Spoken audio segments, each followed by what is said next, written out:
Hey, Avery. We're raised here to believe that heat culture is different than anything else and that it's a very unique experience. Now that you've had some workouts with the Heat and 3 days of Heat camp, can you sort of fill us in as sort of a somewhat of an outsider? What makes the Heat experience unique, or does it feel unique to you? Thank you. Um, yes, to answer that question, I think it definitely is unique. I feel like not only are they tied together, the discipline and the dedication that everyone has and buys into from day one of training camp, you could just feel the energy and the intensity throughout practice. Guys were just locked in and, pushing each other from the first day. And they said, there's no drop offs. This is the way we practice every single time we lace our shoes up. And it's just been a great environment to be a part of, and having the opportunity to play with all these guys in practice and push each other and get better throughout these 3 days. All right, next we have Christos Saltas with SDNA Greece. Hello, Avery. I have two questions for you. The first one is, you are in the last days in Miami. Do you believe that this team fits you on and off the court? Yes, I definitely do. On the court, obviously, like I said, their intensity and the way they approach the defensive end and all play for one another. And then off the court, I feel like it just is regular for me. Obviously, as unique times right now, we can't really leave and do much. But being here in the city in Miami, I think is gonna be nice for me and my family. Is refreshing to be down here. Me kind of having Caribbean roots, and it's just a nice feeling. I'm happy to be here. And also, the season starts in less than 15 days. Do you believe that your team will gonna be ready for the tip off of the season? For sure. It goes back to, the culture. Guys are preparing now. So it was a quick turnaround for these guys, but they're professionals and they're preparing each and every day. So we're ready for the first preseason game, and then ultimately ready to start the first game of the regular season. All right, next we have Barry Jackson with the Miami Herald. Hi, we know, of course, that you're one of the best wing defenders in the league, but Spo mentioned to us yesterday that he also believes you can guard some fours. I would imagine primarily stretch fours. Which come to mind, Avery, as stretch fours you've guarded over the years? And do you like the challenge of defending someone who might be 3 or 4 or 5 inches taller than you? Yeah, I do think the way the league is going now, most fours are playing outside anyway. So I do think there's going to be a lot of opportunities. You see fours switching onto ones now. Most teams are switching 1 through 4 anyway. So I think there will be some opportunities there. And I do like the challenge. My whole career, I've been guarding guys taller and bigger than me, and I've been taking the challenge. And I think that's what makes me the defender that I am, being able to guard multiple positions. Thanks. Welcome. All right, next we have Anthony Chang with the Miami Herald. Hey, I know it's early, but you've played in a lot of different defensive systems. But is there anything different with the way the Heat emphasizes that end of the court? And have you thought about the potential of playing alongside Jimmy and Bam, especially on the defensive end? Yeah, I think the thing that sticks out to me is just their intensity every single play. They don't take any plays off on the offensive end or on the defensive end. And once I get an opportunity to be out there with Bam and Jimmy, Jimmy's IQ and Bam being able to talk to us and our defensive intensity together on the floor, I think it can be very special.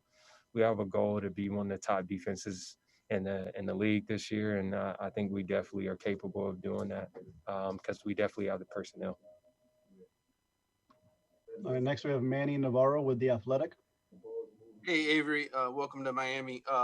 Quick question. I don't know if you've been asked this before, so I apologize if you have, but Spoelstra mentioned a legendary, pre-draft workout that you had for the Heat, and I was just curious what you remember from that workout and why is Coach Spoelstra calling it legendary? Oh man, so long ago, but I think it was like me, Eric Bledsoe, and like Armand. I think his name is Johnson. I thought Paul George was there, but he wasn't. Yeah, we started off and we were going through drills, and then, you know, the workout, the guys were so athletic. They said, you know what, let's just play one-on-one full court. So we started playing one-on-one full court for like an hour. And then after that, we just had a dunk contest. They just wanted to see us dunk. So I think the competitiveness and the athleticism, and, you know, us all being defensive minded players and dogs on the court, is what made it a legendary workout. It was definitely a good workout. It was big time. Did it always just feel to you that one way or another you were going to end up on the Heat, you know, after that workout? Because obviously that they like so much about your game. I was curious, like, did you always maybe have a feeling that one day this might happen? I always felt like it, you know, it was a dream of mine.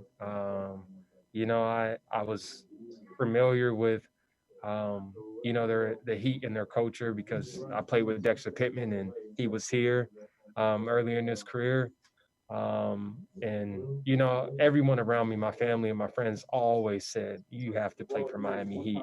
And now when the opportunity presented itself this summer, like it was just a blessing from God, man. And I'm happy I'm here because I'm gonna take full advantage of it and work as hard as I can so I can continue to improve and try to help this team out in every way I can.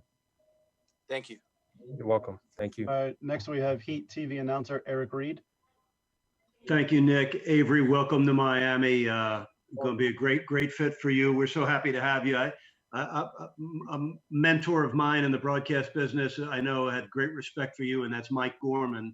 I can't tell you how many incredible things he would tell me about you during your days with the Celtics. So that's where I want to start with you.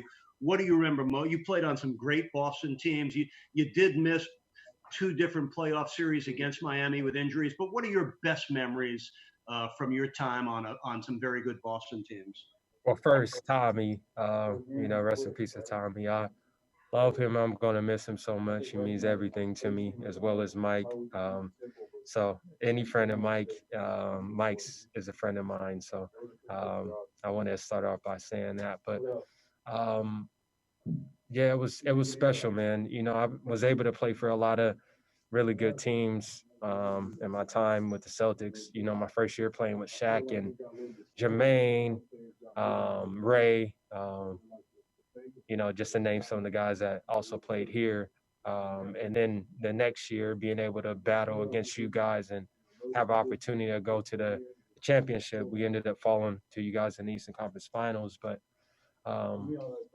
you know, we just competed. I feel like we had similar mentalities to what you guys have here, as far as the DNA that was instilled in a lot of the players that I played with, and I think that's what helped me and catapulted me into, you know, this position in my career now, because it just made it easier for me be able to make the transition to different teams, because it's already a part of me, being professional, working hard. I was able to learn that early in my career from a lot of the great veterans I played with, and you know, the Boston way, because I feel like I said, they're very similar, and it helps being able to fall into a great organization like that. And I'm happy to be here because I can tell it's really special.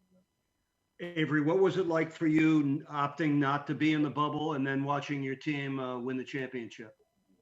It was really hard for me. You know, it was really hard. You know, it was just tough watching every single game. I watched every game. I was talking to the GM Rob before every game. We would analyze the game together and talk after the game sometimes. It was tough. The championship game, my hands were sweating.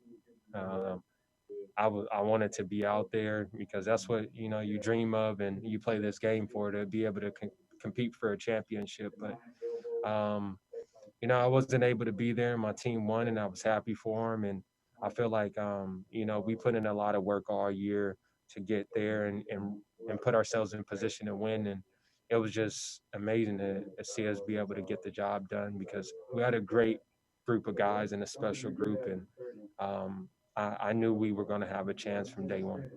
Avery, last question for now. I do look forward to many more conversations with you, but what's been your earliest impressions of some of the young backcourt teammates you have, namely Tyler Hero and Kendrick Nunn? I think they're special players, but most importantly, they're just great guys. I could tell, the conversations that we have in the locker room and in the training room that they're good people. And I think that's the most important thing. I already knew they were talented players, but I know the translation onto the court, not only them, but Duncan Robinson as well. He's a special talent. He's been able to do a great job of getting some young, talented players, even guys that, weren't really on people's radar, and being able to build them and turn them into special players. So, I just admired, I admired it from the bubble, watching the games as a fan, and now having the opportunity to be here and actually see the work they put in. I have a lot of respect for them, and I'm looking forward to not only competing against them this year, but learning from them, and hopefully I can teach them some things as well.